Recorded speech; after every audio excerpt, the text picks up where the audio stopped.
Assalamualaikum warahmatullahi wabarakatuh. Perkenalkan, nama saya Osama Sibuloh dengan NPM 2020445690 dari kelas R7G. Di sini saya akan menjelaskan mengenai poin-poin penjelasan tema dan judul yang saya ambil. Yaitu pertama, kejelasan masalah yang dihadapi. Masalah pada perusahaan. Masalah yang dihadapi oleh bengkel motor pulsar Kang Freddy mengalami beberapa masalah dalam kecelakaan kerja yang dapat membahayakan pekerjaan pada mekanik. Seperti hal yang dihadapi pada jurnal analisis risiko kecelakaan kerja dengan metode Hazard Identification and Risk Assessment yang disingkat dengan HIRA, dan Job Safety Analysis yang disingkat dengan JSA di PTLU Ketapang. Masalah yang ada dalam penelitian ini adalah dalam pembangkit listrik tenaga uap, tentunya menggunakan mesin dengan tingkat resiko bahaya yang tinggi. Maka dari itu, penelitian ini bertujuan untuk mengidentifikasi bahaya, melakukan penilaian risiko potensi bahaya, serta memberikan pengendalian risiko pada potensi bahaya tersebut. Dari penelitian yang telah dilakukan, diperoleh berdasarkan 4 lokasi aktivitas terdapat 24 potensi bahaya dan 17% hand risks, 14% assessment risk. Pengendalian risiko yang dilakukan yaitu administratif kontrol dan alat pelindung diri.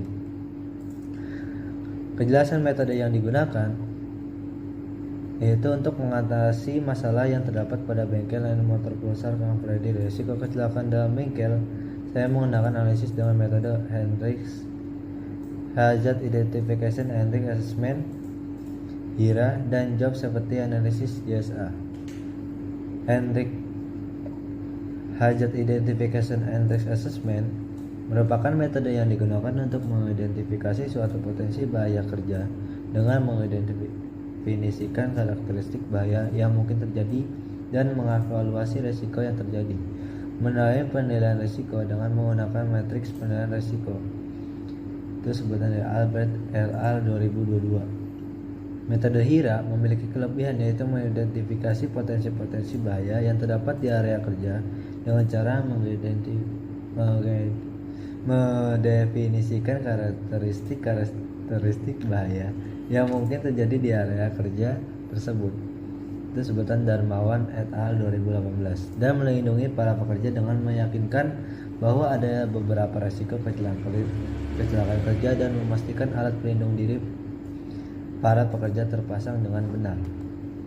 Kelanjutan kejelasan metode yang digunakan yaitu Job Safety Analysis yang disingkat dengan JSA, merupakan metode yang menjadi pertimbangan dalam menentukan atau mengidentifikasi bahaya yang dilakukan pekerjaan dan memberikan penerapan yang tepat dalam melakukan pekerjaan. Dengan mengikuti prosedur tersebut secara benar dapat memberikan pengendalian risiko menggunakan metode Job Safety Analysis, itu disingkat dengan JSA, pada tiap langkah pekerjaan yang menimbulkan terjadi kecelakaan kerja.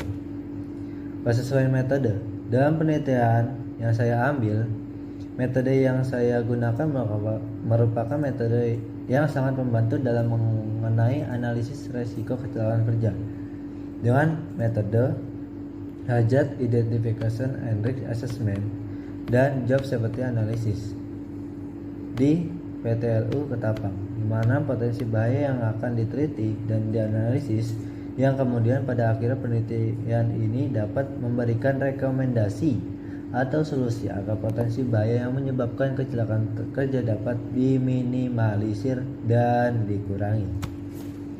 Pemahaman software.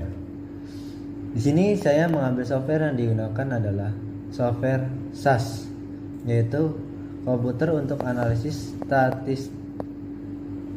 statistika yang dikembangkan oleh perusahaan SAS Institute.